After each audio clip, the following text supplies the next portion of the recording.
Hello everybody and welcome to the third last round of the Autobahn Sportscar Challenge for Season 14, and for the 11th time in this series history, it's time to visit Sebring. We came here last year and on 10 other occasions as well. We visited the bumps.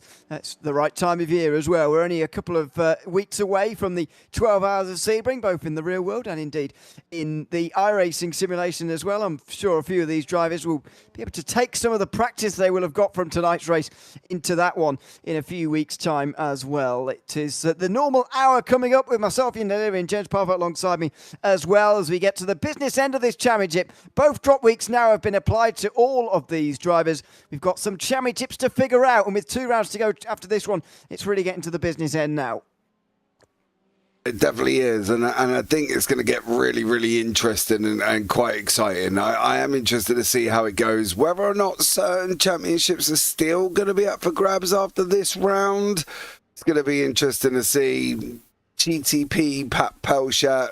You know, he's out in front at the moment by 29 points. Is he going to be caught? Situation with Carter as well on 215. It's going to be interesting to see what we've got going into the next round. We will keep you updated on those championship points. It's going to get very close in all of these situations, that is for sure. Let's have a look at the end of this qualifying session then. Pat Pelchat leading the way ahead of Nathan Dowd and Billy Smith, who's returning back to the series again. Billy Smith for second is currently 5th place in the championship, but hasn't been at a round since the 6th of January. He's only done 1 round since Christmas. This is round 12 now, and the 5th round since Christmas. So it's good to see him back again. He's a long way off championship contention now, though, unfortunately. Dominic Dunneberg hopefully will be doing the race today and getting to the finish. He's in the only Ferrari that we've got, and he's currently got the fastest, well, I hesitate to call that a middle sector. There's about 70 at this circuit, it turns out. Didn't realise there were so many. There's 7 of them. I don't know. The third, what happened to 3 sectors? Anyway, the third sector is, and that's not the last one, is the purple one for the moment at Dominic Dunneberg. This is the 7th sector. It's basically just Sunset Bend. What's that about? Anyway, up towards the line, checkered flag waves. It's his last attempt, and that's pretty close. That is 1.2 seconds off of pole, and he does jump up to 4th place. Yeah, he does. Great lap time there as well. I can't answer about the sector times, Mr. O'Leary. They're set by iRacing, and I have nothing to do with them. So, unfortunately, we have got 7. There we go. Don't really say the point of all 7, but I don't either. I think 3 is fine. You know what I mean? 3 is fine. 1 from start line to Gurney Bend through to Tower, round the other side, and then from Tower to the end. That would have done fine. I think that you can see, by the way, on the red dots on the track map at the top left, by the way, where the sectors actually are. There's one sector that comes after turn 1 only, which is barely really a corner in GTP. I can't imagine there's big differences to find through there. I suppose I can understand the one after turns 3, 4 and 5. It's quite a technical section, but yeah, very weird. Anyway, Nathan Dowd, unfortunately, is going slower in all of them at the moment, so I'm not sure this is going to be an exhilarating end to the session for him as he takes the pole away from Pat Pelchat. Could be proven wrong, and he's more than welcome to prove me wrong if he wants, but unfortunately, it doesn't look like he's quite going to get there for the moment. He's still 2nd place in the championship.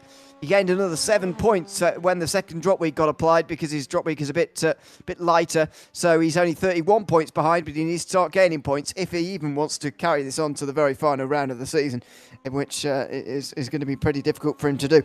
Out of the final quarter, he comes. The checker flag waves. He goes over the line. Is that enough for pole? No, doesn't look like it. The time hasn't even come through. So that's the end of that. The checker flag will continue to wave, and well, the flagman will rest his arm in a few moments' time, but not yet, clearly. The drivers are all on pit lane, but the checker flag waving will still go on. Let's have a look at the starting. Actually, let's do the championship standings first before we get back to the starting grid a little bit later on, because they've got a 5-minute gridding process. So, who is where in the championship? Well, in GTP, Pat Pelchat is leading by 31 points, with Adolfo Perez at 59 behind. going into this next round. All drop weeks, as I said before, have been applied now. So you need to be within 50 at the end of today to still be in a realistic chance of getting to the title. And so Dominic Durnenberg, already in 4th place, is out of the running, as is Billy Smith, who is rounding out the top 5, although he hasn't raced since early January, as we've already discussed. In LMP2, we've got a still interesting championship situation. Tonight is going to be a drop round for Robert Tinsey, who we're told is not going to be here today. So Carter Cunningham is going to try and extend his championship lead from 30 points onwards. And if he can finish inside the top 5, he will do that. In fact, at the top six. If the top 6, he will be able to do that. Andrew Parker is still involved. He's only just ahead of Caden Richardson. It's going to be a good fight for third between those two. Robert Cast and Mo Issam are still mathematically involved as well, although they need a huge last 3 weeks if they're to get involved. And then you can see those who are on less than 100 points further down. In GTD, Davis isn't here today, so Ross Booth is going to try and take advantage of that, and with a podium, he will. 42 points behind is Bradley Haley, and then you get back to those who aren't involved in the championship anymore. Christopher Pies is 4th ahead of Young Park and Alex Simonik, although they are very close, so we'll keep an eye on them in the battle for 4th in that championship as well. In GTD AM, we've got the most interesting situation of all. 6 points between Ed Eisenring and Joshua Wolf. What a fantastic situation we've got. Further behind, Dale Green and Miguel de Souza and Chris Sherburn, not that far away from each other. Mark Kudrowski's there as well. They're all still involved in the championship fight. Parker Time and Tom Hammond have got a mathematical chance as well, although not a realistic one. They are at the back end of the field. In the teams standings, we've got Composite Performance Platinum leading the way currently with 3.4 points over Sector 5 Racing. Composite Performance Titanium are 6.2 behind. And then you get to those further behind, a long way further behind. They're not really involved in the team's championship. We will keep an eye on that as best as we can as well. Let's get the starting grid then for this round here at Sebring with Pat Poshat and Nathan Dowd on the front row. Billy Smith and Dominic Durnenberg on the second. And Robert Cast, Trevor Vavrovsky, easy for me to say, and Adolfo Perez rounding out the 7 GTPs. Brandon Walker's taken pole in the LMP2s, and a good lap for him with Nick Mercer alongside. Carter Cunningham, the championship leaders, 10th ahead of Caden Richardson and Andrew Parker, who is 11th and 12th overall. Mo Issam and Derek Cyphers will round up the field. Ross Poove and Ed Eisenring are on pole in GTD and GTD-AM respectively, sharing the front of the GT3 field. It's Dominic Zioli and Adam Satterfield next, and then you finally get an all GTD couple of rows with Thomas Fisher, Bradley Haley, Ryan Moshleski and Alex Simonik. Miguel de Souza and Brandon Guarecia are on the next row in an all-Canadian row 12. Then it's Shane Hunter and Joshua Wolf, who's quite a long way away from Eisenring, who's on pole. So that's some work to do for him. Dale Green and Chris Sherburn are next ahead of Tom Hammond and Mark Kudrowski. Nicholas Davis didn't set a lap. We were told he wasn't going to race, or at least that's what I saw in the Discord earlier. I can see him entered on the grid at the moment, though. So it looks like he is going to race, just starting from the back. Yeah, he is on there, Nick Davis. So we'll have to see how he gets on. But as you say, he is at the back of the field. So it's going to be a interesting race for Nick. He's going to have to try and work his way through and see how he gets on here and how far can he actually get. That's going to be the question for him, of course. But I think overall, we got a nice little turnout and it should be good to see how it all works out. I don't know how far Nick's going to be able to go there, to be blatantly honest. It does need some points to be gained. 38 behind at the moment going into this. Actually, the biggest margin between 1 and 2. I want to talk about the smallest margin, though, because GTD-AM has been enthralling us all season long. It's been my favourite class to watch, to be honest. Ed Eisenring has taken the pole position here. That's a good start for him, to be honest. You get 1 point for pole, so there you go. There's another championship leader for point, if you like. 7 points is his championship lead now. But Joshua Wolf is in 6th place on this qualifying session, and these last couple of weeks has just gone away from Wolf, finished 8th place at Circuit of the Americas. The week before that, it was Ed Eisenring who had things going away from him at Belle Isle, where he finished 7th. At Montreal, Wolf finished 9th. That came off the back of 4th at Road American when Eisenring won. So it's been a very topsy-turvy 2025 so far between those two, and a really entertaining fight. Yeah, they have been in this enthralling battle for quite a while, haven't they? And I think it's going to be going right the way down to the wire. I'd be interested to see today how Josh handles where he is on the grid, because he's 6th in class at the moment.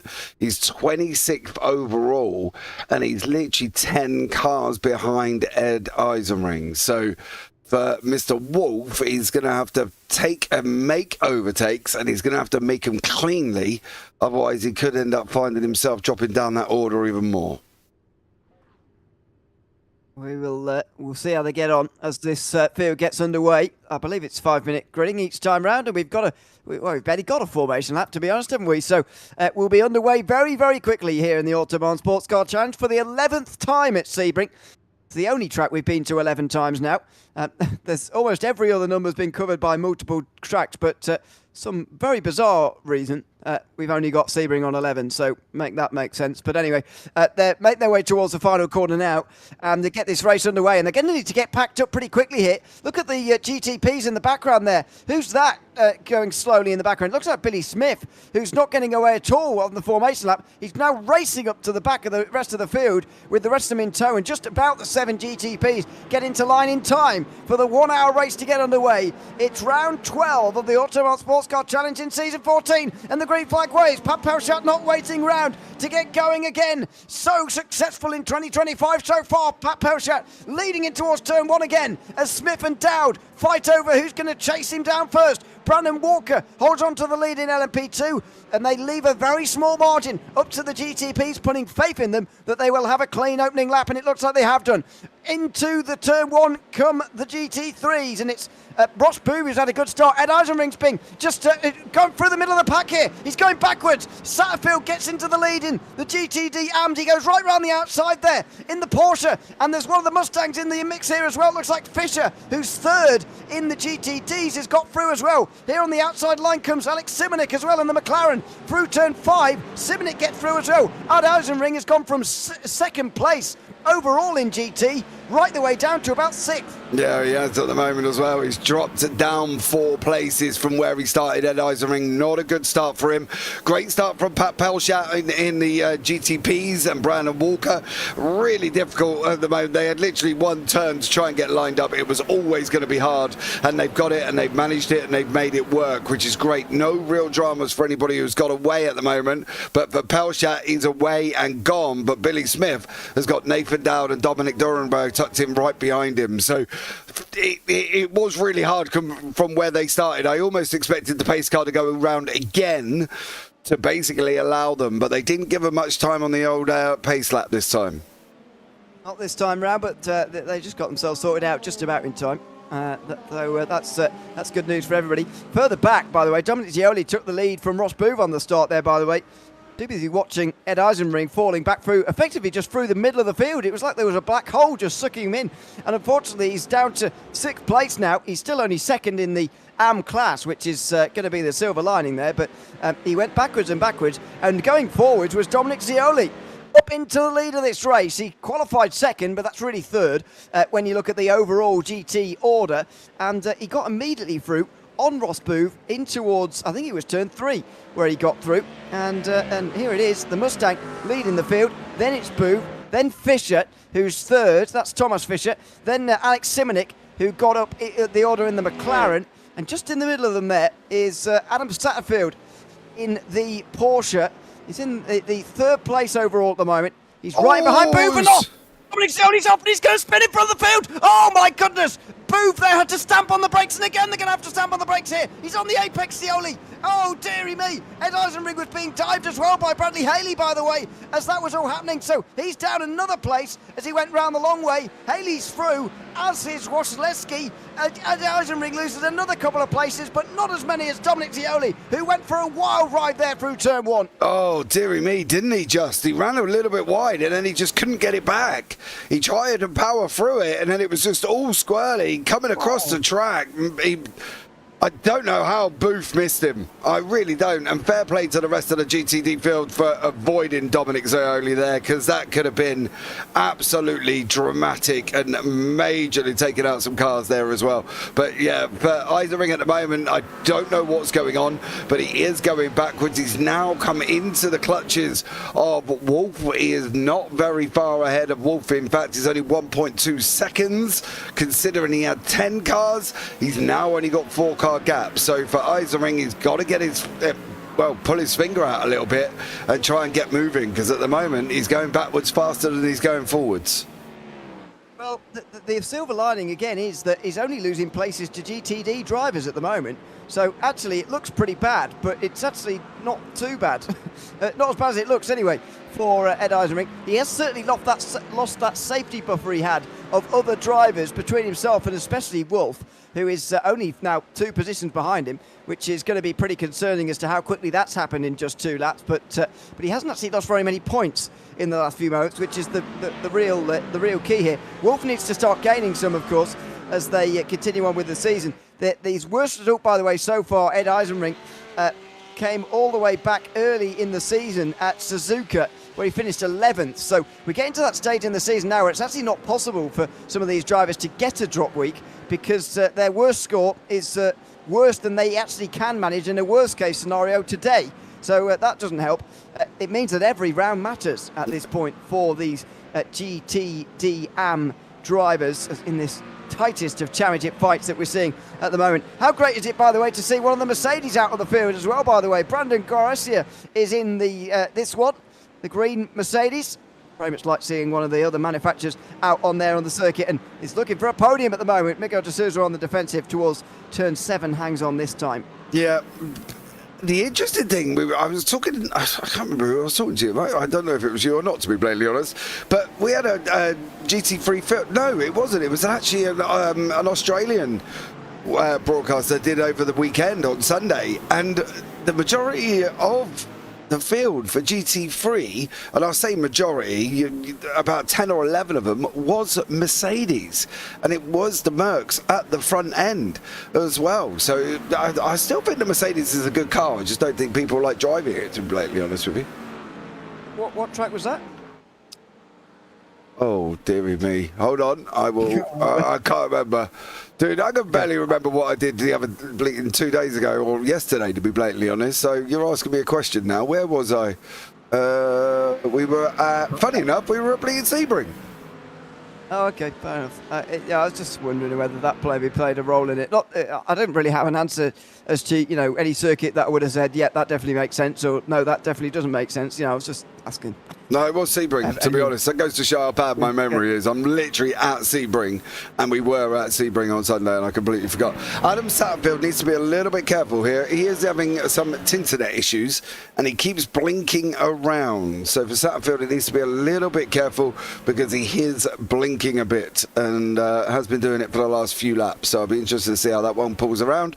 Nathan Dowd, Billy Smith are still fighting it out at the same time in GTPs, and they're not going to be long coming through the GT3 field, and we do love a good on-board with Pat Pelchat as we start hurtling through the GT3s there, and we're going to be doing that, well, pretty much this lap very, very shortly. He's got the all-new colour-changing gloves. Yeah, I think Trading Pace has decided to update itself, unfortunately. Oh, look at that. Yeah. They must be expensive. They are. They're pearl-lucent. What? Pearl-lucent. Depends on where you look at it. It's depending on what colour they go. Oh, that's the same for that. Oh, very nice. Okay. Have you never heard of that? No, I have seen what you're talking about. I didn't know there was a word for it like that, though. That's good. It's pearl-lucent, I think it's called. Yeah, that's what they're called there. Look, let's be real. I use a third party. We all use Trading Paints. I can't help it that Trading Paints all of a sudden decides to update halfway through. It's really not my fault. Just trying to make a joke. You're just picking on me, Mr. O'Leary. That's what you're doing at this time of the morning. You, technology. Here comes Pat Pelchat then through the traffic. He is going to be good to watch through. I'll tell you, the battle for second is going to be good to watch as well. I know the GT3 battles. We're going to have eyes everywhere here in the next few laps, because the first run through traffic is often the most exciting. Here comes the Le Mans chicane.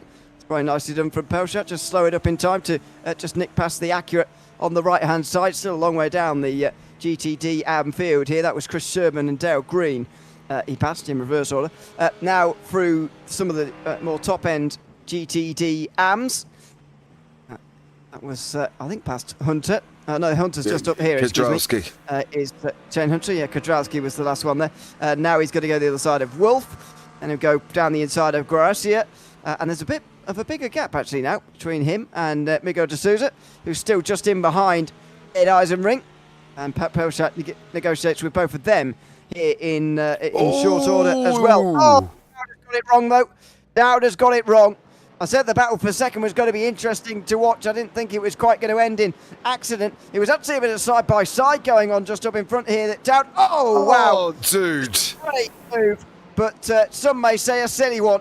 His front and rear end leave the car after a big crash down there at turn number one. Was Those that... TT cars are just impressed with that one, unfortunately. He was trying to go through the middle. You could see why, because the track widens here. The gap between them widened as well. He thought he had enough grip to just zip through and not affect them. It would have been a spectacular bit of lappery if he did, but it just went slightly wrong, and he's effectively out of this race. Yeah, his engine's blown as well, so he's pretty much done, I think, on that one. But I don't. He done it as well. No, Dorenberg's off. Oh, that's a big crash down at Tower. It's all going on here first time round. I said the first time lapping is always the most exciting, always the most incident-filled, and unfortunately, incidents of the kind we didn't want to see. Early time round, Dunneberg into the wall off the nose of Joshua Wolf, no less, in the McLaren. Oh my God! I know we said incident-filled. I didn't think we were going to quite see it cross like this. Did he just come over on him? I think he did, yeah. I don't think Wolf did much wrong there, to be honest. I don't think Wolf turned anywhere. I think he just tried to make the corner, to be honest. Yeah, I think he was on the racing line, or a racing line that you would give to someone on the inside, because it's a different story to someone turning in when there's somebody already alongside you like that, and you spin across those. But that was actually before the turn-in point. I don't think Wolf was even turning in yet, nor should he have been. I think Bernenberg thought he was clear, and unfortunately misjudged the length of that Ferrari, and got spun round. That was good lappery though from Robert Cast. He's consolidated his podium place with that, as we've lost 2 of the 7 GTPs in crashes this time round. Yeah, I think David Dowd might need to look at his crash and think, should I have really been there? I don't really know. Squeezing an eye and a needle, through 2 cars was such a good idea. Especially, I think the only thing for me on this one was if you looked on the left-hand side, there was absolutely loads of track he could have gone through. You see the left-hand side there was quite a lot. He could have followed Billy Smith through. And hang on, if you look at that again, look at where the Mustang places itself there on the inside line. It actually expects Dowd to go and do that. So the Acura just up in front of us here does go through on the inside line there, Smith. And then the Mustang almost expects Dowd to do the same, even if he doesn't. So just watch where the Mustang turns in here. Braking, still not turning yet, still not turning. The apex is way past. Still not turning. There, look at the contact. Look how far he is from the wall, which is effectively where the apex is. You want to sort of brush the wall almost without brushing it. He was miles away from the wall. That's not a criticism of the driver of that Mustang, but it is an important thing to note. That Mustang was expecting Dowd to go through, and he would have been fine if he had gone for that inside move, making it 3 wide. Yeah, but that would have been better than how it turned out for him, though, wouldn't it? Let's be real. I think for me, craziness comes to mind. But Dowd, Zioli and Dorenberg all in pit lane. Yeah, so Dominic ended on his own, though. He didn't, he crashed, didn't jump to pits. He drove back to pit lane and is in pit lane. Yeah. If you get what I mean. I didn't see him hit anything from the spin he had himself. I think he missed it all. I do agree with you. Yeah. That's very spectacular, though. Something else. But it was very spectacular. It's a miracle he didn't hit anything, or nobody hit him, actually. Look at Wade Booth stands on the brakes there, by the way. That's great presence of mind. And you could tell, by the way, he was driving in towards turn 3 as well, by the way. Just where he was looking here. He was looking for Zerli. Look, 5th gear. Immediately here, he's just braking, lifting off. Now he's probably standing on the brakes, down to 4th. Needs to nearly grab 3rd. And then he accelerates. And just watch the way he sort of delays his turn in a bit here. Slows down 2nd immediately here. And already, a bit of a delay, bit of hesitation in the turning. A bit more. And now he goes for it properly because he knows Zerli is not going to come back onto the track and straight into the side of him. Very good presence of mind. He could tell he was looking for where the next move was going to be as well, and good avoidance, and that's why he's in the lead at the moment. Meanwhile, speaking of the leaders, LMP2 leaders now are in traffic for the first time. Yeah, let's hope they do it a little bit more successfully than what has happened with the GTPs here for Brian and Walker. He's doing rather well. He's got the first bottom bit done. He's now got these 3 in front. So for Brian and Walker, I always like watching on board because, like we've seen, Parfitt is it's like almost a different machine. He just makes it clear, he makes it concise and precise, and he just puts the car where it needs to be. And then you've got Dowd going, trying to put it in the middle, Dorenberg chopping the nose off the car. It's just a different... No, I don't know what I'm watching sometimes with Parfitt. It's completely different to the way that other people drive. Yeah, it's magic the way he goes through traffic. It really is good, and you can see exactly why. Well, it's part of why he's got a 6.5 second lead at the moment, but it's also because he's pretty quick in a 1-lap dash as well. Here are the leaders in towards turn 3 again. How much of the traffic they're dealt with? About half. Maybe back 3rd, and now Walker. Oh, that's a dive. Hello. Dive down the inside of the Mustang. Now he'll be a bit wide. Now Cunningham will try and take advantage. Unfortunately, Richardson has lost a bit of time in the traffic this time round, so he's been strung off the back, but the leaders are only getting closer here as Walker has been trying to get through. Now down on the hairpin, they are right with him again. This is a top 3 battle for the lead of this race. Yeah, Walker hasn't quite... I don't know if he's been overly patient, which is fine for him. I think overly patient is good, and he's managed to work his way through. Cunningham's kind of got caught out there. That should give Walker a little bit of a break. It does, to the extent of nearly a second for Brian and Walker. So he's now got to maximise what he's just been given there, because he was just given he was given it by Carter, who got himself blocked in behind that. I think that was Goretia in the Mercedes. It was indeed. Not really his fault, but just the way it happened. But in towards this final chicane, look at this. Miguel de Souza slightly in the way through the first part. He'll get down the inside for the final part, but Cunningham's going to get a much better run through there. Be a bit hampered on the exit, but not too much. And then you can see this little bit of traffic has put Mercer off the back. So might be down to 2 here, maybe even just the 1, as Cunningham struggles to get the legs on the Porsche down here. I said Eisenring, isn't it, in the Porsche? Yeah. Just getting through on him at the moment. Still 6 seconds off the leader at the moment, by the way, at Eisenring. Adam Satterfield, who is still blinking, as you were talking about earlier on, but he's not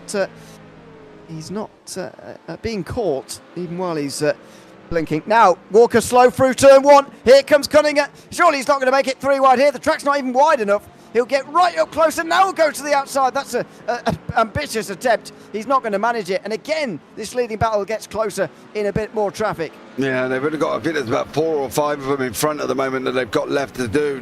Walker needs to catch. His ideal scenario would be catching these 2 down into the hairpin. If he can get there, he can't get there. He's going to have to go again now and hope that he can catch them on the run up through Fangio up into Cunningham, because he needs to get these in between him and Cunningham somehow. That's what he's got to do. Cunningham's going to catch him in a really bad spot at the moment. He can't dive them, so he's going to have to wait. Walker's got to pick 1, then Cunningham's going to try and do the other one. He's got to try and clear this Mustang as soon as possible. Cunningham, if he can, he can't. So he's been given a gap again from Brian and Walker, and again he's got to make the most of it and try and make his way forward. It's the same thing about out at 8 attempts, but it depends where Cunningham catches this Porsche. Yeah, this is the chance here. This is the chance for Walker, because Cunningham couldn't quite get that Porsche that time round either. So Walker's got a second now. And he's going to keep it as well because he's got him on the straight as well, this final push. This has been a great last little bit through traffic for Brandon Walker. You know, he was certainly given the rub of the green there, but he's got to execute the passes as well. So I'm not trying to take anything away from him, but he did certainly have the rub of the green with those last few GTDs. Now, here comes Cunningham, who's very careful. I guess that's the trust you can have with a teammate. Right round the outside of Sunset Bend while getting very close indeed. Mercer catches, so there's the benefit for Mercer towards the end, getting a bit of a better run through traffic as well. Cunningham was having a better run earlier. He was getting all the overtaking chances, but just those final few cars has put him at bay now, and unfortunately he's got to wait for quite a while to see the next bit of traffic, a very long time in fact. Yeah, it's going to be quite a while before they start going through them again here. So for Walker, he's now just got to go. He's got to extend his gap and hope for the best. Down in the GTD AMs, we're keeping on the fact that Isering is still ahead of Wolf. Wolf has not been making great inroads over them. In fact, he can't get near Goretzka in front of him in the Mercedes. So Wolf at the moment, he's there, but it's just not quite there enough for Wolf. But there has been something going on with Derek Cyphers and Andrew Parker. They both ended up off the circuit. Oh, well, let's just have an up in that's Islam, isn't it? Oh, Cyphers avoiding. So Parker got hit there. I thought something was going on, but we were watching the battle for the lead at the time, and I was too engrossed, to be honest with you. But it was it? Now, which way round was it? Was it Islam into Parker? Was it the other way round? I don't know. I don't think I've got back far enough. There you go. Here we go.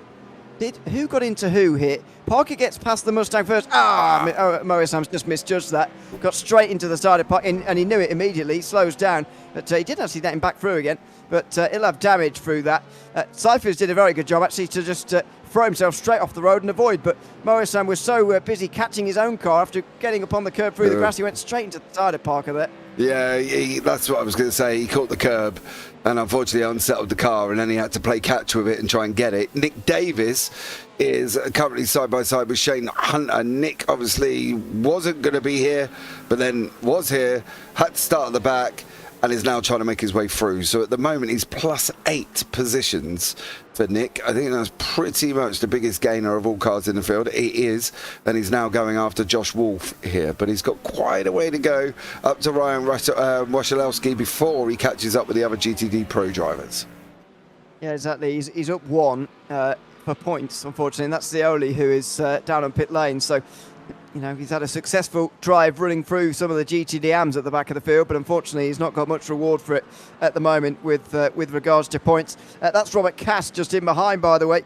You wouldn't know it, but the GTPs are into GT traffic again. The reason you wouldn't know it, there aren't really many battles going on through this class. Cass has been just halted by some of the traffic through this first sector here, and so he's only just got over a second of Perez, but this race has very much shown the story of the mid part of the GTP season. Not too many battles going on out there on the circuit, to be honest, as has the first 20 minutes shown here until we get into traffic again. It's really weird. Did we ever get to the bottom of why Cass gave up a lead in the LMP2 to go into GTP? Other than just because he wanted to, I haven't really got any better explanation than that. Oh, okay. Fair enough. Not a great explanation, is it? No, well, the thing is, we haven't got one. We can't, we can make one up and said that, Composite Performance Platinum paid him £1 million to swap into the GTP for the season. There you go. Well, that makes it sound a lot more exciting. There's your headline.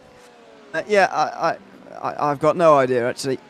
I mean, maybe it just shows a lot about, actually, this series forecast is a lot more about just driving something that he enjoys a bit more, rather than winning a title, which, is a good thing. Oh, well, that's Perez off. Surely he's going to hit the wall there. Oh, I don't know how he managed that to avoid the wall there. No, he ran very wide. Just flying into the corner, and I thought he was going to understeer. Oh, he's timing. Oh, goodness me, he's going to give us a heart attack here. Down the inside of one of the Mustangs in towards turn 1 there as well. That was Ryan Wasilewski. who probably would have had similar heart palpitations in towards turn number 1. Now he's got 3 GTs up ahead of him because Fisher versus Simonik for second place is really kicking off here. Ross Poov is running away with this lead now. Ever since Dominic Zioli crashed out of this race, we've only got a battle for second place really to watch, and it's Simonik trying to get past Fisher in towards the hairpin. Is he going to do it? Wait for the... No, he hasn't done it. Popping out the other side of the corner. So there they go, staying in the battle for second. But Fisher hangs on for the moment, and these GTPs will be glad they've passed them. Yeah, they will be. Very much so as well. I think Perez probably scared the life out of most of them as he was coming through there. Certainly gave you puppies in the process on that one, Mr. O'Leary. I had the heart palpitations start going up rapidly.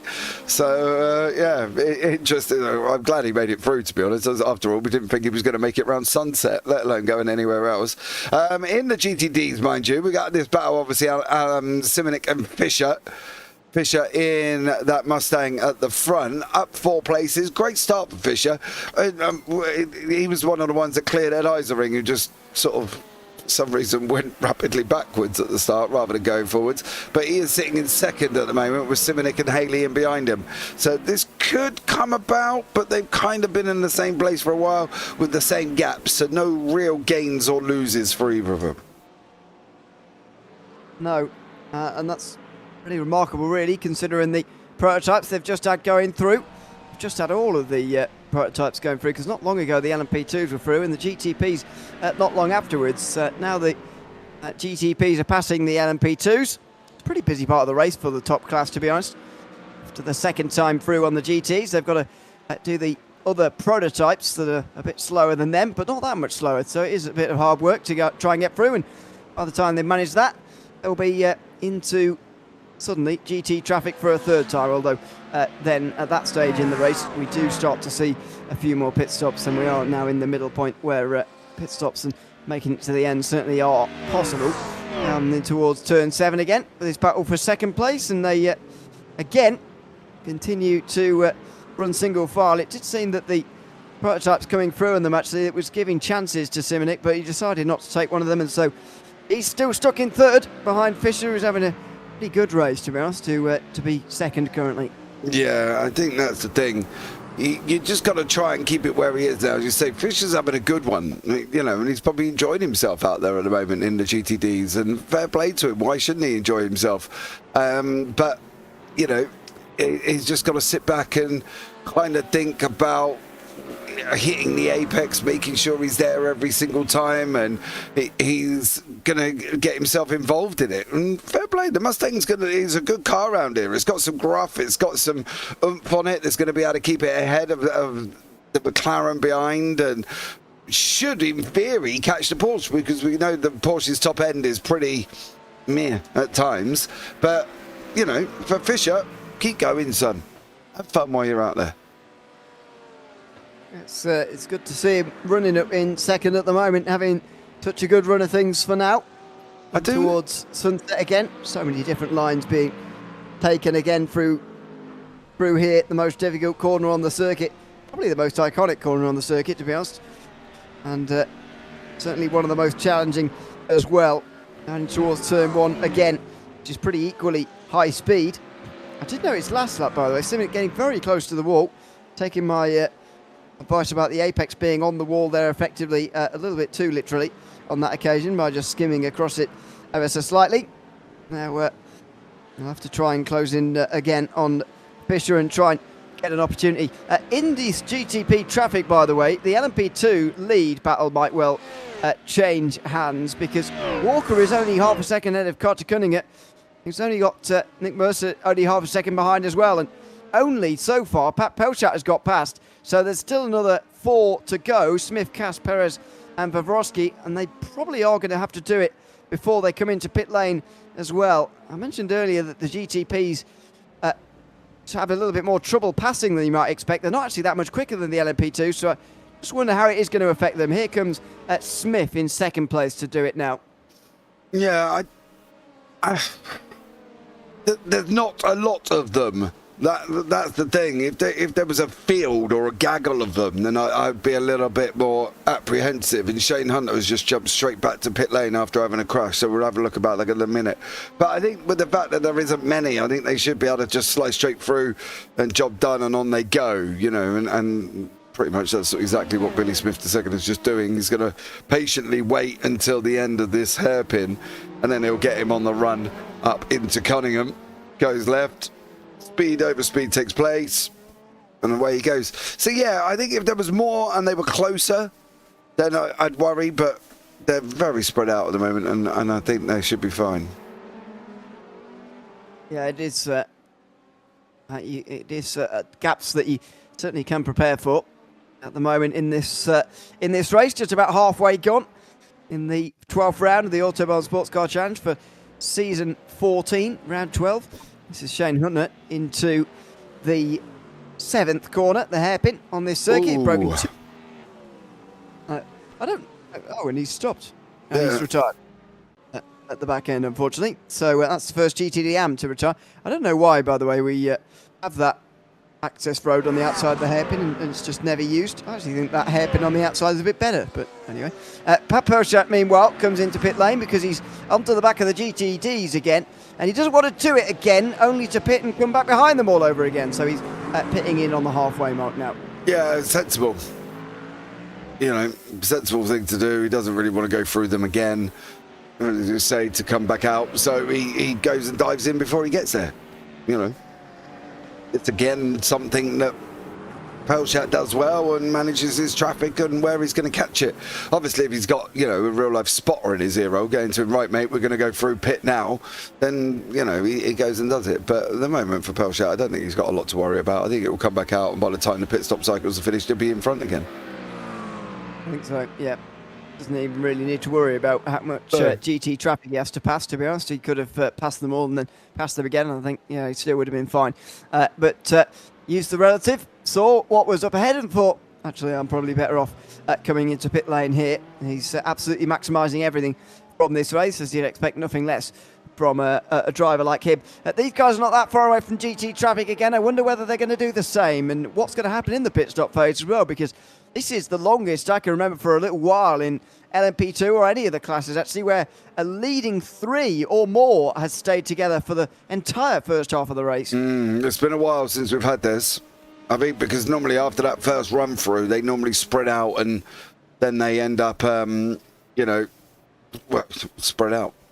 I can't control what other words I could have used then, to be blatantly honest. And then they don't really ever come back together. But this is the longest that they've actually probably stayed within the same thing. Nick Mercer obviously joined the series today. He was added in today, so he's out there at the moment, repping for himself in third place. So fair play to him. Go for it, Nick.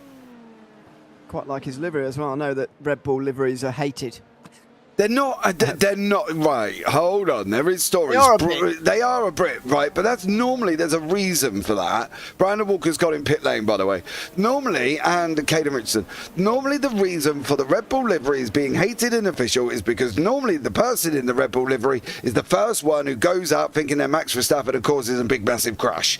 That's why they're hated, because any time you see a Red Bull livery, and it doesn't even matter what car it is, it could be on a Formula V. And they will crash first because they go there and then all of a sudden they think Max, Max, Max, Max, and they're last to first challenge by the end of the first corner. That's why they're hated in officials, because whoever generally drives them is always, always, always, always the first person to cause a crash. That was quite close. Sorry, that was Robert Cass getting quite close. Yeah, I don't know, but I suspect that's one of those perception things that is actually something that people believe maybe is true, but actually is just a perception that is a bit misplaced. But I don't have any data to support that. I'm just no. Well, every race I've been in where there's been a Red Bull livery, he's crashed first. Everyone? Pretty much most of them. I could probably suggest 80 to 90% of the races I've done with a Red Bull livery, and they've gone and crashed. But the reason I doubt that is because you would never register the times that you've seen a Red Bull livery and they didn't crash. No, you certainly would when they do. Yes. That's my point. Yeah, because every time I see a Red Bull livery, I think, please put me out the way of it, because I don't want to get near it. Oh yeah, but then when they don't crash, you don't say, "Oh, that Red Bull driver was all right actually." So I don't, I don't know. I'm not ready. 90% of the time they have crashed. I'll come back with some scientific paper next in 2 weeks to tell you whether it's a perception that is real or not. Are you going to drive in iRacing to see if that's real? Are you? That would be a good start. Yes. I've never seen it myself. Meanwhile, Mercer comes into pit lane as well to respond to Walker, as you were saying, who's coming to pit lane. Carter Cundinger is left out there on his own. Derek Cypher's the only other LMP2 not to come in. So is Mercer going to jump Walker somehow or not?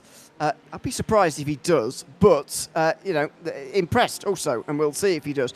We're going to have to wait quite a while because the pit stop's actually quite long today. Nearly 30 seconds for the LMP2s. Mo Islam did a 25-second pit stop, but Richardson and Walker at 28 and 29 seconds. So we'll see just what Mercer does. If he's close to the 25, and he could be in the lead here, ahead of Brandon Walker. Here's the business end. He's already rolling. Now then, here comes Walker out the final corner.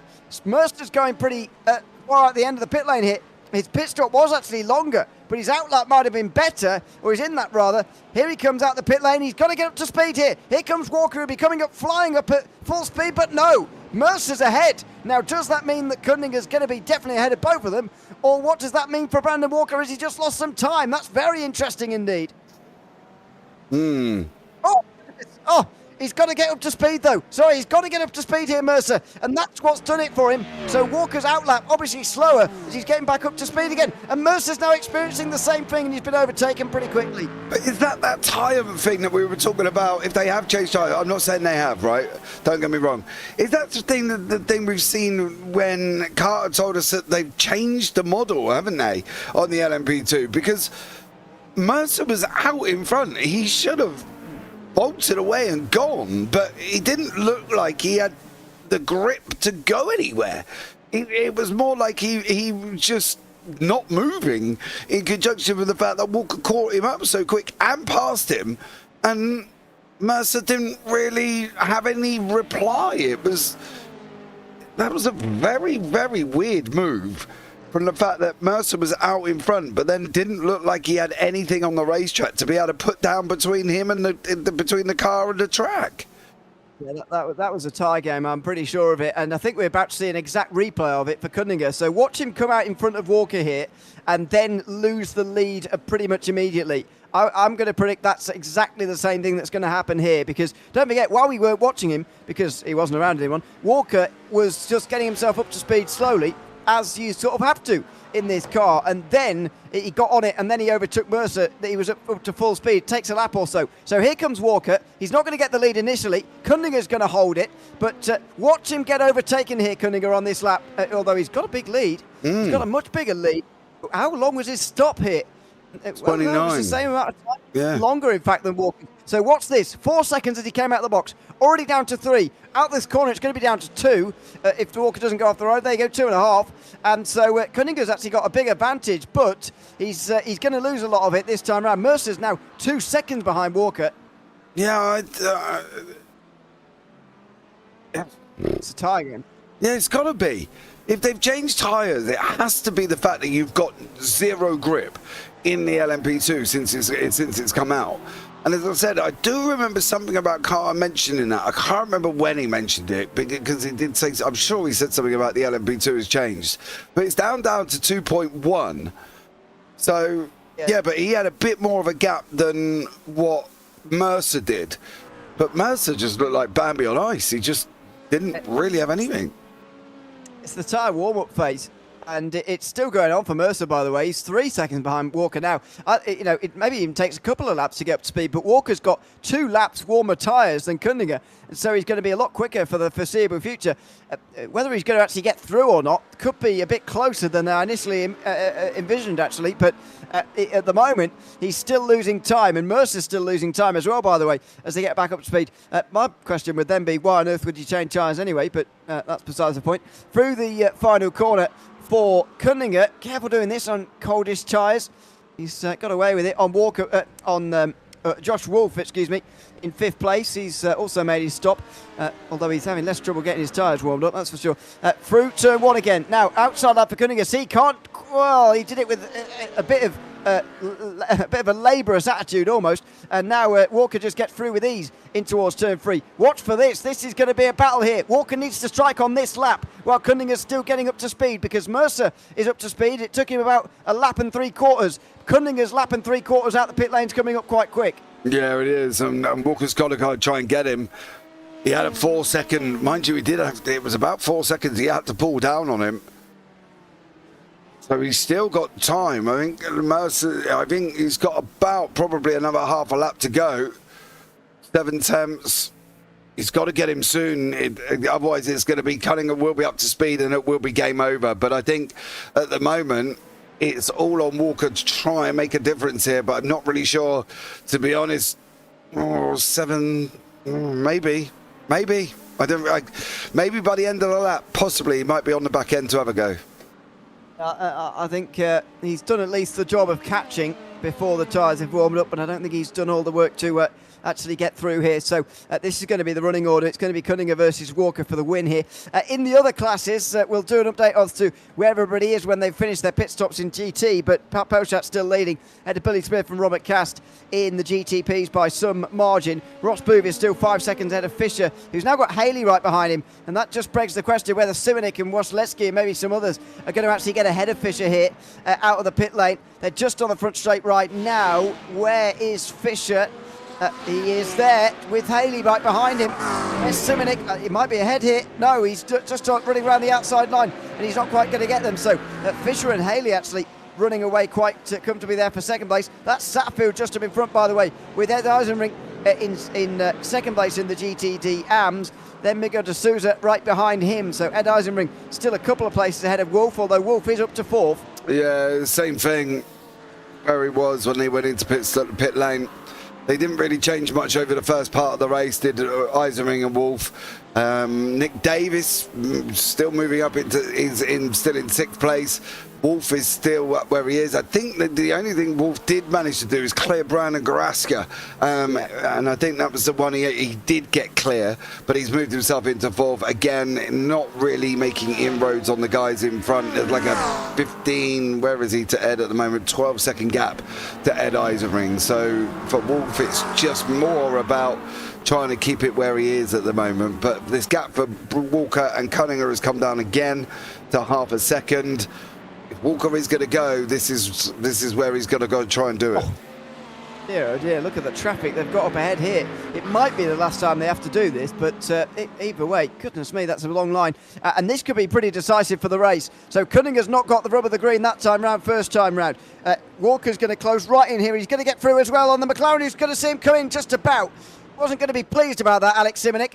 And, well, he's not going to flash the lights because he understands the game, but that didn't really help him. It has helped Walker, though. He's right in the slipstream of Cunningham. He's not close enough for a move, though, and there's GTs in the way anyway. So through Sunset Bend, it's going to have to be something out of the ordinary. Down the inside, they're both on the rail limit of grip there. Cunningham looking for the outside of the Porsche there as well, and he's got some good space given by Satterfield, I think it is, who's just giving him some space on the outside line. Walker gets a nice bit of a run, though, and can't do anything with it. So the 4 of them are passed. It was actually the best place to catch those 4 because the LMP2s are quite a lot quicker in a straight line and through that final corner and through turn 1. So that particular section of the circuit, they're actually a lot quicker than the GTs, and that did help them get past quicker. It also helped remain the status quo, really, between the two of them, still nose to tail. Yeah, they are still 3 tenths in it now on the run down into the hairpin. I can tell you what, for Booth, we don't really want to get involved in this. If he can help it, get them out the other side, mate, and let them go. Just now go to the right and let them sweep around the outside and allow these guys to continue their fight on. Because Walker has maximised the traffic and he's closed up within that traffic period. So whatever's happened to Cunningham must have happened at some point during that traffic for Walker to be able to get onto the back of him. And now he's literally sitting there 4 tenths away, coming into probably the most area where he's going to get the most amount of draft, because there's not really massive turns. Even going around the left-hander here, either into Bishops and through Le Mans, it's not drastically in the turning circle. We can pick up draft on the way through. And then, of course, you've got the run down the Oldman and through Sunset. So it's going to be very, very interesting to see how he copes here with Brandon Walker in behind him. And so the battle will continue, but look at the free track space they've got. They're going to have to figure it out for themselves for these next few minutes, for a lot of minutes actually. They'll have to figure it out for themselves. The next driver to pass them will be Dominic Durnenberg, I think. Yeah, will be. He's back out, by the way. I didn't say it at the time because I guess a lot of us would have just assumed he would be out, as Nathan Dowd, Dominic Zioli and Shane Hunter are already. But Dominic Durnenberg actually got back out onto the circuit again. He's 5 laps off anybody else, but at least he is still running. And he's going to be the next driver to pass by these two. Yeah, he's going to catch up and get through for Dominic Durnenberg. He's a long way back, mind you. He is just coming in through 3, but he's a long way back in conjunction with everybody else, considering the lead GTP is on 24 laps. He's on 15. So, fair play for staying out there. There's a lot of people that probably wouldn't have done. Sorry, yeah, that's 5 laps off of the next car overall. Yeah, you're right. He's actually 9 laps down. That is quite hefty. Or 8, I guess, technically, but not that it really matters. He's a very, very long way back, and he's going to finish pretty much last overall, no matter what happens for the remainder of this race, of which, by the way, still there's a quarter of an hour still to go. Got to say, it's been a very interesting one so far. I've very much enjoyed it here. Bizarrely, it's not been the GTs provided the action, as has been the case quite a lot of the rounds this season. Actually, LMP2 that has been the most interesting class to watch so far. Shame we don't have 3 or 4 for the lead like we did earlier, but we do still have 2 up front, and Walker's still putting a decent amount of pressure on the series leader, Carter Cunningham. Yeah, I wonder how long it's going to be before Walker decides to, proper go at Cunningham. How long is it going to be before he does make that aggressive body, that car movement that he's not really doing at this moment in time? He's there, but he's not quite there. And I don't know if Walker now is going to be losing time over Cunningham, because at the moment he's just lost 4 attempts in that one lap, basically. But he needs to really kind of show his aggressive intentions. Give Carter something to think about. Weave around a bit. Stick your nose out. Tell him you're going to go. You're not going to go. Give him something to really, put him on edge. And at the moment, it doesn't look like Walker's really doing that. It's not looking quite as good anymore for Walker, who led the first half of the race. I don't want to say without challenge, but he did lead it comfortably. And now all of a sudden he's been put on the back foot, and maybe looks as though the whole time Cunningham was just waiting for his moment to strike and then push on forward. Robert Tinsley is out of the race today, by the way. He's not here. He's not out of the race. He's not here today. So Carter Cunningham's got a great chance to gain lots of points. In the current fastest lap standings, he's got that point at the oh, no, excuse me. I was looking at last lap. He was quickest last lap. That doesn't matter. Nick Mercer was quickest over 1 lap, the fastest lap so far. So the point would go to him. Cunningham, in that case, would gain another 11 over Tinsley. And so, let's get... yes, it would be 11. And so, it would be 41 points with a possible 54 to go after the final 2 rounds. Cunningham's certainly in the driving seat, that is for sure. But we know that none of the titles can be... Even Pat Pelchatz and the rest can be sealed today. Not even Pat Pelchatz. So still got a bit of a way to go in this championship before you can start sealing championships. In 2 weeks' time, we'll definitely be talking about whether you can take championships at the penultimate round or not. Yeah, I think that's going to be the interesting thing. I think the fact that we've managed to keep this going for the whole season, we haven't sat back and gone, oh, well, it's done already here. Because, let's not forget, we started back in September, which seems absolutely ages ago now, and then it's been every 2 weeks, and then obviously there was the break between the Christmas period from this 16th of December to the 6th of January. So, for the fact that the championship is still going and still bringing it this late in the game, fair play to them. That's good. It is good to see, and we'll have all that maths for you in 2 weeks' time. Where we will be live from Mosport for the ultimate round of our season. That is going to be one heck of a circuit for all of these. It is, yeah. Would you believe, by the way, it's been used in all but one season of the Autobahn Sportscar Challenge. Very well used, despite the fact that, it's not the circuit that first springs to mind, is it, when you're going to put on a multi-class series? But maybe it is if you're American or Canadian. But yeah, not the first name you'd have on the schedule, but it has been 13 times. Meanwhile, Durnenberg has gone off through Le Mans right here, and there he is. He's getting back on again, just in behind these two. Was probably waiting to rejoin the circuit until after they've passed, to be honest, because he didn't want to rejoin the circuit straight in front of an LMP2 lead battle, a pretty innocuous solo spin. Yeah, all on his own. Unfortunately, just went in a little bit too hot and spun it round.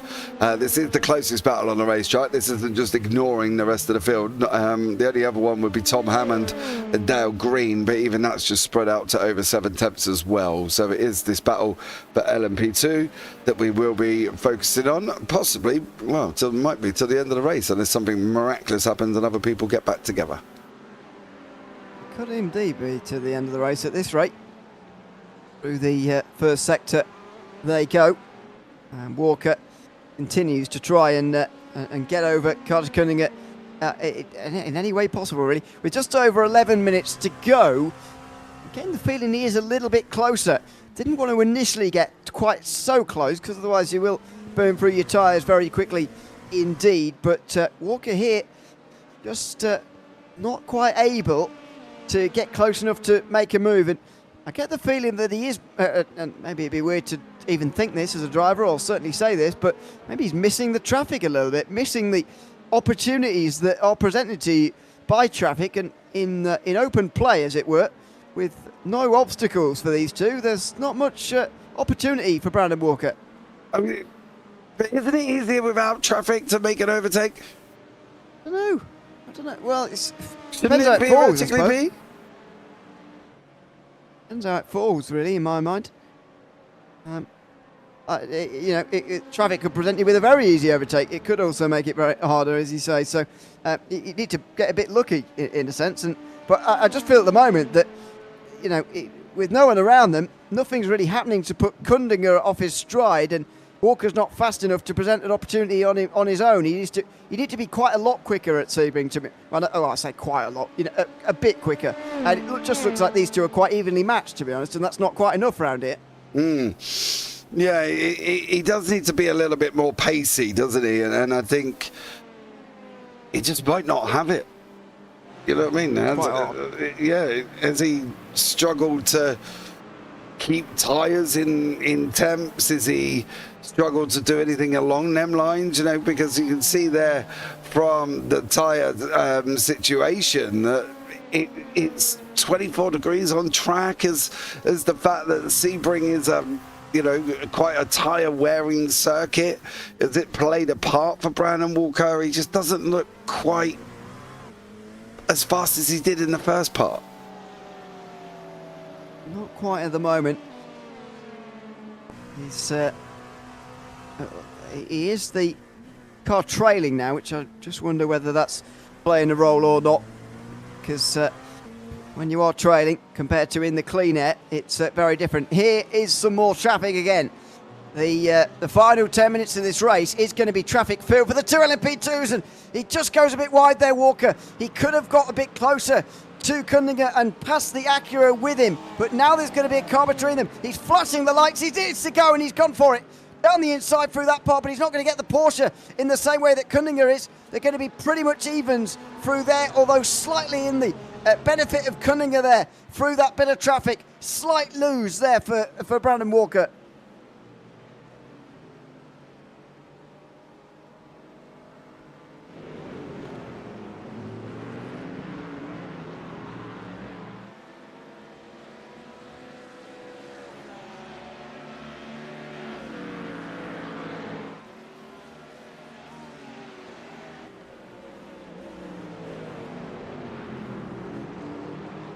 Yeah, so these three came out pretty separated actually from the pit stops, but they've got back together again to their previous positions before the pit stops, where they were a trio. Now they are again in the final 10 minutes of this race, and they're going to have prototype traffic to end this race as well. So the way it's worked out actually here today is that the last few minutes of this race are going to have a bit of traffic, and it means that it could even mean that a race winner of one of the GT classes, or maybe even LMP2, gets a very big credited with a very big winning margin with a lap, which is not quite accurate, but it just could be the way that the leader laps everybody here. Pat Pelchat at the moment, he's actually quite a long way behind these guys. He might not get them again, but the GTPs are quick, so we will see. But there's a lot of prototypes here behind them. If there is anything to affect these guys, it will be some of those prototypes coming through right at the very end of this race.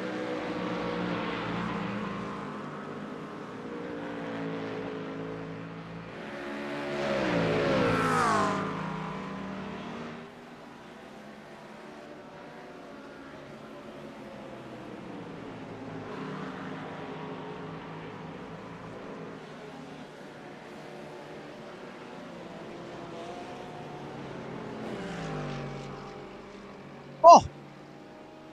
Wow, look at this. This is the leading battle we were hoping for in this final 10 minutes or so. Just want to see these two go into battle, and they are going to. In towards Sunset Bend. Walker's going to... Oh, he's going to go for it around the outside here. Thought he was going to hang back and try and get the exit, but no. He's somewhere on the right and left-hand side, and no. Cunningham is able to hang on, I think.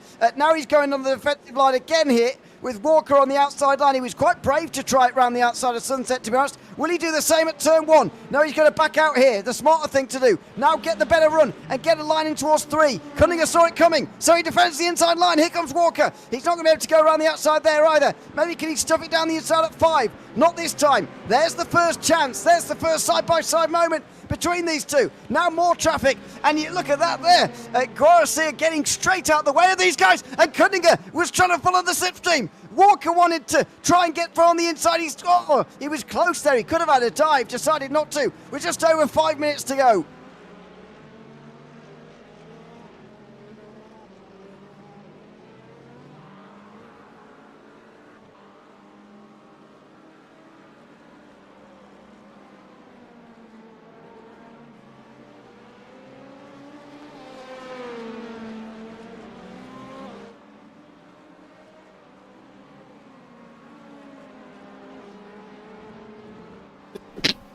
Tower corner. They've done with GT traffic for a little while.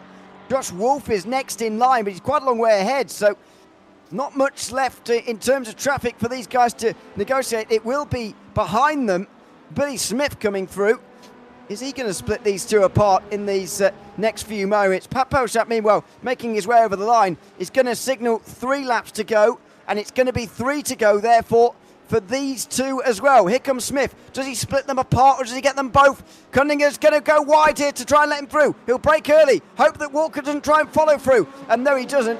Cunningham takes a nicer line. He's actually going to get a better run onto the front straight as well, and some slipstream too. That's really helpful for him. That's kept him alive there for Carter Cunningham.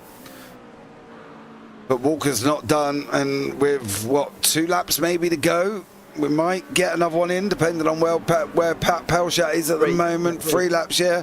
So they're going to have 3 laps of more intense battling, and they've got more traffic coming through. But will they catch the gaggle of GTs, which are going through the hairpin? And there's 3rd place in the GTDM, which is Miguel de Sousa through there. So it'd be interesting to see how they get on. Yeah, maybe. Oh, Walker gets very close. Look at that on the brakes. I reckon it last 2 times into the hairpin, he could have dived it down the inside and had a go. But if he's not there on the last lap, he might come to rue all of these missed opportunities that he's let pass him by. I kind of feel at this stage of the race, if you're braking at a point where you know you can brake and slow up for the corner, and you're just nudging the car in front of you, doing the little tapping through the middle of the corner, just the Morse code on the rear end, you in my opinion, you shouldn't be bothering with that. You should be trying to fire down the inside. But anyway, he didn't decide to do it again, and now he's got only 2 more chances. Yeah, not long to go now, but he's got to get it out through Le Mans. Down that straightaway again, more traffic coming up. You can see there on the bottom of the track map where they are. There is some more traffic coming in. We've got 2.5 minutes on the clock. Pelchat's gone over the line again, doing 140. So, and they're just playing a dangerous game there. Yeah, that was... who was that? Nicholas Davis. I don't know why he was doing that. I thought he was pulling out the way because he'd got no one to race with. I thought, well, you know, I might as well try to stay out the way. But no, he actually just defended. A bit weird. Anyway, he's been put in the rearview mirror. And I think, by the way, that group you were talking about, they're going to pass on the last lap. How's that for drama between these two? Yeah, I'll be interested to see how this one pans out. Because as you said, that's the defining moment, isn't it? Towards the end of the race, how is it going to go? And whether or not they're going to be able to do this in a clean way. It could be Walker's moment, or it could be Carter's downfall. So I think either way, we're going to find out very, very shortly. As blimey, Walker winning quite deep. Yeah, that was pretty wide. Carter Cunningham missing the apex there through the hairpin. Walker wasn't really anywhere close on that occasion. Now that's Miguel de Souza just up in front. He's still running third in the GTD AMS. And now Cunningham's going to get a benefit from this, unless de Souza tries to stay out of the way of both of them. Oh, he's defending from Cunningham. Round the outside through Tower. That's very well done from Carter Cunningham. And Walker's got into the grass trying to get round him. Is that the moment of the race there? Is that the moment of the race? Cunningham expertly dealing with a bit of a shock up in front and a bit of an unpredictable line from Miguel de Souza. And Walker didn't deal with it as well. He didn't deal with it anywhere near as well. And Carter Cunningham's got a second going towards the last lap now. Yeah, better play to Carter. He did a better job with that one than Walker did. So got to give him props for that.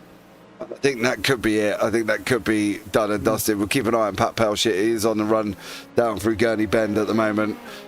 Yeah, in front. Ross Booth is in behind him as well. And then we've got Adam Satterfield not too far behind that. So it should be a GTP, GTDs, GTDM, and then the LMP2 finishing off, unless these guys catch them, which I think they might do, as Walker run was wide coming out of one. The class leaders are going to be the first four over the line, nearly.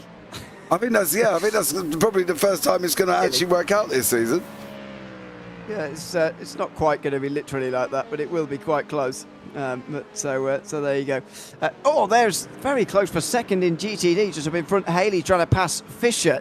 That could really be the downfall for Carter Cunningham if this race isn't in the bag already, because he will have to negotiate them at the last part of the lap. It, probably would have made more of an effect if he'd have caught them in the first part of the lap, but as it is, he's only got to deal with what's put in front of him. He has got to pass Wasilewski as well in the Mustang, but he'll do that without problems, and Walker will not into Tower Corner. But these three will be right in the way. They're on their last lap as well, by the way, as Pat Pelchat's coming through the final corner right now, in fact, through Sunset Bend here at Sebring, and he's going to win again in the Autobahn Sportscar Challenge. He has won every single race of 2025, and that continues. It's 6 in a row for Pat Pelchat. This time it's here at Sebring by 15 seconds at the line. Further behind, Ross Poove is going to win in GTD again as he steps closer, ever closer, to a championship in this series. Nicholas Davis starting at the very back of the field. He said he would join late if he joined at all,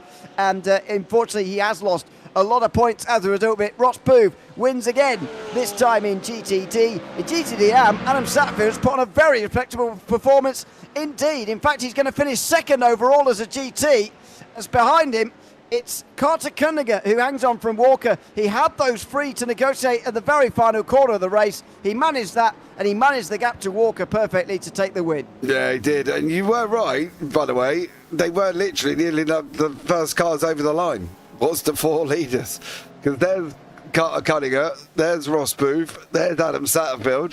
Oh, and Pelchat's jumped back to pit lane. But we weren't far off having that class leaders over the line before anybody else.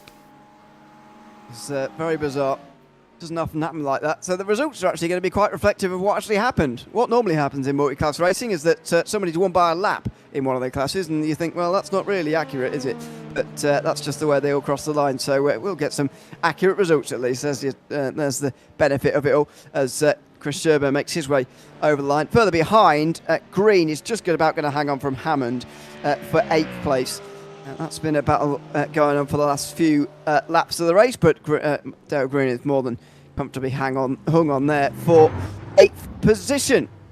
So that is it for 12th round of the Autobahn Sports Car Challenge, and it's been won by Pat Pauschat again for the 6th time in a row. It's Billy Smith in second, and Robert Cast, Adolfo Perez and Trevor Vorosky of those who finished in the GTP class. Koch Cunningham held on from Brandon Walker, as we saw, for that win. And Nick Mercer, who really lost out through the pit stop phase. Caden Richardson and Morrison were in the top 5 ahead of Derek Cyphers and Andrew Parker in LMP2. Ross Booth won in GTD.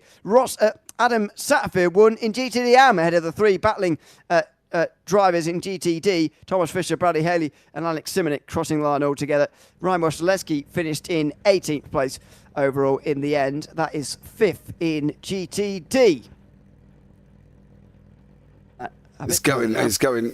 There you go. Oh. Sorry. Just take its time. It's like there's a small man having to roll it himself. Anyway, it's Ed Eisenring who has finished 2nd place in GTD AM. Miguel de Souza also gets onto the podium in 3rd. Nicholas Davis finishes from the back end to finish 21st. It's a decent effort, but he still loses points. Joshua Wolf loses points as well. 4 of them on the day. Could be that's pending the bonus points, by the way, which we don't quite know about just yet. That will be a bigger lead for Ed Eisenring going into the next round of possibly 10 points. Brandon Garcia finishes inside the top 5 at least, with Chris Sherburn 6th, ahead of Mark Grodowski, Dale Green, Tom Hammond of those who finished. Dominic Turnenberg did not finish, although he did re-emerge at one stage. Shane Hunter didn't finish. Neither did Nathan Dowd or Dominic Zioli.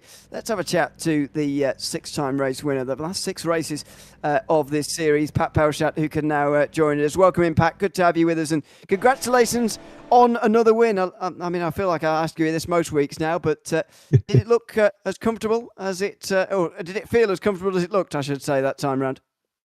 I mean, it was, yeah. My teammate Billy showed up this week, and he was driving the secret sauce I cooked for the Acura.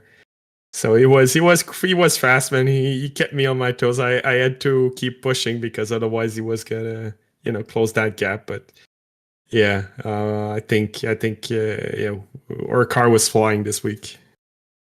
Well, the pair of you were over 20 seconds ahead of the next competitor, but one of those competitors who fell by the wayside was Nathan Dowd after a move through traffic at turn 1. Just how was the traffic here at Sebring this time round, with about 25 slower cars for you to negotiate throughout the day? Oh man, with those GTP tires, the closing gaps are insane in between classes. So yeah, it's something to that can always catch you out. You kind of expect it after like 12 weeks now, but it sometimes, I don't know, it just surprises you how much quicker the GTPs are to the GT3s. And yeah, traffic was pretty good on my side. First half was better than the second half, I guess. I can imagine. Is there anyone you'd like to give a shout out to before we let you go?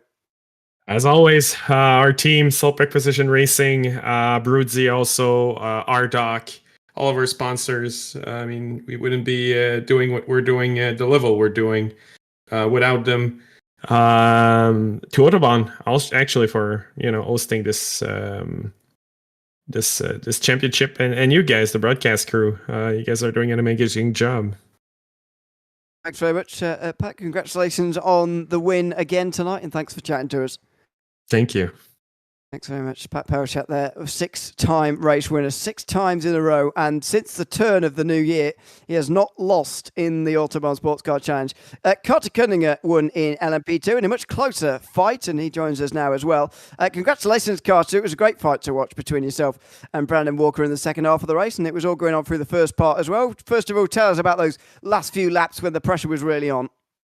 Yeah, no, I mean, the entire race, it was me putting pressure on Brandon, and then after the pit stop, managed to jump him, and then it was him putting pressure on me. So it was honestly a great race with him. Those last few laps, I knew he was getting closer and closer, and as we were approaching GT3 traffic, all it takes is one poorly timed GT3, and he's on my tail.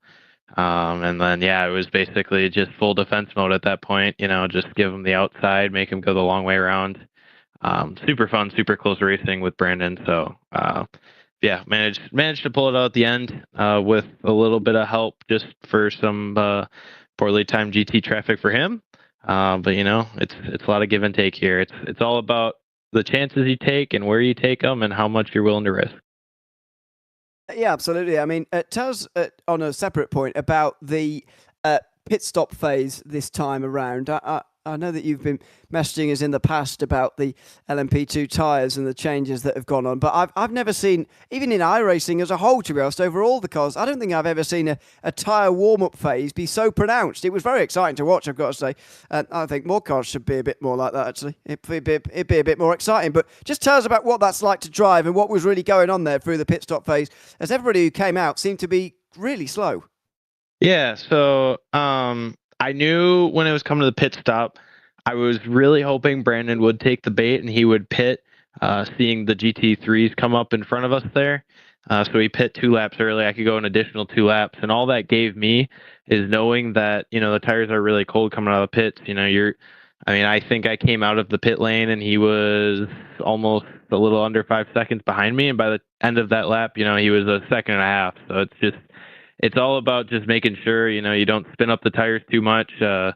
In the LMP2 right now, if you get on the gas that bit too much, it gets almost into an uncontrollable slide. So that was really going to be the biggest thing tonight, was just trying to make it so that, once I get to the new tires, I adjust the car so that, it limits how much I'm going to be able to slide the car. Cause that's how pretty much this second half of the season has gone since the most recent update in December. So yeah, I think tires definitely helped me win tonight, and just the strategy with that. It was very interesting to watch. I hope that it remains in LMP2. As I say, it was very interesting. Is there anyone you'd like to go shout out to before we let you go?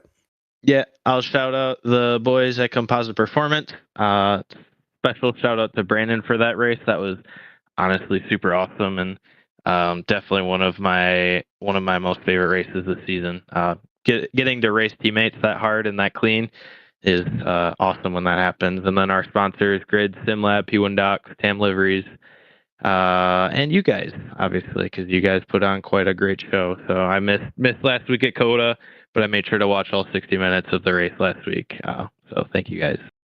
Well, thanks very much. And yeah, I would say it's probably the best LMP2 race of the season tonight. Probably, maybe a bit of recent bias there going on, but there you go. I thought it was thoroughly enjoyable. Congratulations on the win in LMP2 tonight, and we'll see you in a couple of weeks. Yeah, cheers, guys. See you at Mosport. Thanks very much. Carter Cunningham there in the winner's circle for LMP2 tonight. In GTT, it was Ross Booth again taking the win, and he joins us now as well. Congratulations, Ross, on another win, taking advantage of Nicholas Davis starting from the back of the field, but I'm sure that wasn't foremost in your mind. What was the start like initially in those first few laps? Because it wasn't all smooth sailing. You started from first, but we're pretty quickly down the field. Just tell us about those early laps. Yeah. I was caught off guard with the short pace lap and the GT3 cold tires, especially in the Porsche and the high speed corners, is a little bit sketchy. So had a bit of a moment where I had to gather it up in turn 1, and Zioli had a good run on me, so I just sort of let him go. And the next lap, I thought the whole field was going to wreck Zioli off in turn 1, and it was a butt pucker moment for sure, but everyone did an awesome job getting through that, and it looks like everyone had a great race. So you are going to move further ahead in the championship as a result of this, of course, as well. How confident are you about that now in a over 40-point championship lead, as it will be after this? I feel pretty good about it. We're going to my best track coming up. Mosport is my home track, so looking forward to sort of put it away there, and then go to Road Atlanta and have some more fun. Absolutely. We'll look forward to seeing you in 2 weeks' time. Is there anyone you'd like to give a shout out to before we let you go? Yeah, just of course, big shout out to the team, Composite Performance, everything that they do for myself and all the drivers that put in a hard work for Autobahn and all the leagues that we're a part of. Big thanks to our sponsors, Sim Labs, Grid, Tam Liveries, and P1 Docs, and shout out to Carter. So he doesn't get enough love sometimes. Absolutely. Well, congratulations on the win tonight, Ross, and thanks for chatting to us as well. Thank you. Thanks very much, Ross Booth there in the win for GTD. And GTD Am not too far behind the GTD win. Actually, it was Adam Satterfield who took the victory. Congratulations, Adam, on a pretty dominant victory in the end in GTD Am, and you were right up there in GTD overall as well. Just how did that race feel for you? Were you expecting such good speed from yourself at this circuit? Yeah, honestly, Sebring tends to be one of my better tracks. I don't have many of them, but this one always comfortable. A lot of laps done on it. This is one that I know I usually have very good pace at. So I knew kind of from practice and everything that I was going to be up there. I don't know if I expected second, but I knew I had a shot at overall win in the AM class. But yeah, I'm very happy with the result, and you can't ask for more, honestly. Absolutely, and you've been to 3 rounds this season so far, on the podium each 3 times as well. Are we going to be seeing you again throughout the rest of the season, and what are you expecting from those? Yeah, finally have a lot more time on my hands now. So, kind of wanted to make it the rest of the season there. Was at Spa earlier and was going for winning that one, and unfortunately caught myself out, and then had life events, all that. But happy to be back. I know Mo Sports next. I'm really hoping to get a good result there. Tricky track, especially with traffic, everything else. But definitely plan to be around the rest of the season, and just have a good time and shoot for as many positive results as I can, as many podiums as I can, and hopefully maybe a couple more wins. Well, we look forward to seeing you again at the next couple of rounds. Is there anyone you'd like to give a shout out to before we let you go? Yeah, big thing. I want to give a shout out to Dominic Dornberg and Ross Booth at Composite Performance. I know not running the livery or anything, but with those guys, and absolutely love them. The things that they do, goes way beyond what any of us could ask for, especially Dom. And Ross as well with the coaching, all that. He really helps me get to where I am, and tries to pull the best out of me, and I think that really helped, especially with today. And then with CP sponsors there, P1 Docs, SimLab, and Grid. Big thanks to those guys for what they do for everybody. Well, thanks for coming to have a chat with us, Adam, and congratulations on the win tonight. Appreciate it. Have a good night, guys. Thanks very much, Adam Satterfield there in the win for GTD Am here today as well. That was the 12th round of the Autobahn Sportscar Challenge for Season 14, and a good round as well. As I said to Carter Gundinger, I reckon that was the best LMP2 race we've seen all season, and that was certainly the pick of the classes this afternoon as well. Yeah, I don't think you're wrong there, to be blatantly honest with you. Normally we get the action all down in the GTDs. It'd be nice to see it in the GTPs. Let's get some more and have some GTP fun, because at the moment it's like Pelchat's out in front, Pelchat goes and wins. Pelchat's out in front, Pelchat goes and wins. And not a lot else happening. I want more. Where's all the GTPs? Come on, boys. It's been difficult for the GTP, but I suppose the most difficult to drive and keep close together and so on. So I guess it does make sense. But yeah, it would be nice to see those battles going out front. Well, there are still a couple of races for that to happen, of course. In 2 weeks' time, we'll be back same time, same place here on this channel for the Mosport round of this championship. In fact, it's 3 weeks away, isn't it? 24th of March. So yeah, just watch out for that. Fooled me. It's 3 weeks away indeed, the next round. I think it probably is week 13, isn't it, in 2 weeks' time? So that's going to be the reason why. Anyway, then after 2 weeks after that, it'll be Road Atlanta on the 7th of April, and we'll be live with the next, or the final round, I should say, of this championship. Big thanks to everyone who's been tuned in over the course of this evening. It's been a very fun round, actually, of the Autobahn Sportscar Challenge here in round 12. I've been Ewan O'Leary alongside James Parfitt. We'll see you in 3 weeks' time, in that case, at Canadian Tire Motorsports Park. It's goodbye for now.